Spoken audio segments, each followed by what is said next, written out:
नमस्कार, मैं DLD news से जय त्रिपाठी आप सबको रक्षाबंधन के पर्व की बहुत बहुत शुभकामनाएं देता हूं और आप सबके समक्ष अपने विचारों को भी व्यक्त करना चाहता हूं।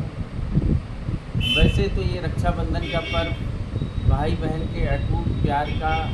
और सम्मान का प्रतीक है और इस रक्षाबंधन के पर्व में बहनें थाल सजाकर अपने भाई की माथे पर तिलक लगाती हैं और कलाई पर रक्षा का सूत्र बांधती हैं और इसके बदले में भाई हमेशा पूरे जीवन बहन की रक्षा करने की प्रतिज्ञा लेते हैं। कहते हैं कि इस पर्व की शुरुआत जो थी वो सतयुग में हुई और उस समय माँ लक्ष्मी ने राजा बलि के हाथ में रक्षा का ये सूत्र बांधकर इस पर्व की शुरुआत करी। और ये भी कहा जाता है कि सुदर्शन चक्र चलाते समय श्री कृष्ण के हाथ में चोट लग गई थी और उनकी उंगली से रक्त का प्रवाह लगातार होने लगा था।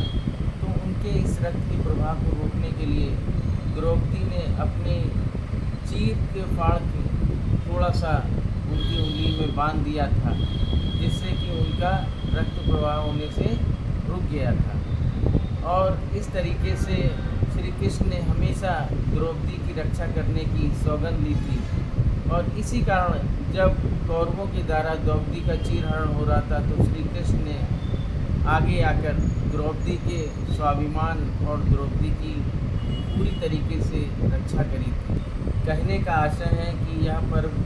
भावनाओं और संवेदनाओं का पर्व है। अब आते हैं वर्तमान समय में, क्या यह भावनाएं और संवेदनाएं आज भी उतनी ही परिपक्व हैं? अब आते हैं वर्तमान समय में, आज के युवा क्या हमारे त्योहारों को उतना ही सम्मान दे रहे हैं जितना कि देना चाहिए? आज का युवा अपना अधिकांश समय रील्स को बनाने में और उनको देखने में ही व्यतीत कर रहा है और अपना अधिकांश समय खराब कर रहा है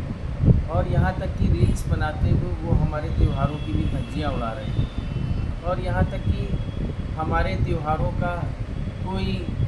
आज के टाइम में कोई विशेष सम्मान भी नहीं रह गया है इन रील्स के द्वारा। अतः हमारा मानना है कि हमारे युवाओं को आगे बढ़कर आना चाहिए और हमारे त्योहारों की गरिमाओं को बनाए रखना चाहिए और त्योहारों के सम्मान को भी बनाए रखना चाहिए और इस तरीके से हमें अपने त्योहारों को अच्छे से अच्छा पुरानी परंपराओं के द्वारा ही हमेशा सम्मान के साथ मनाना चाहिए, जिससे कि हमारे आने वाले भविष्य में जो हमारी युवा पीढ़ी है वो हमारे त्योहारों की गरिमा को पहचान सके और हमारे त्योहारों को सम्मान दे सके।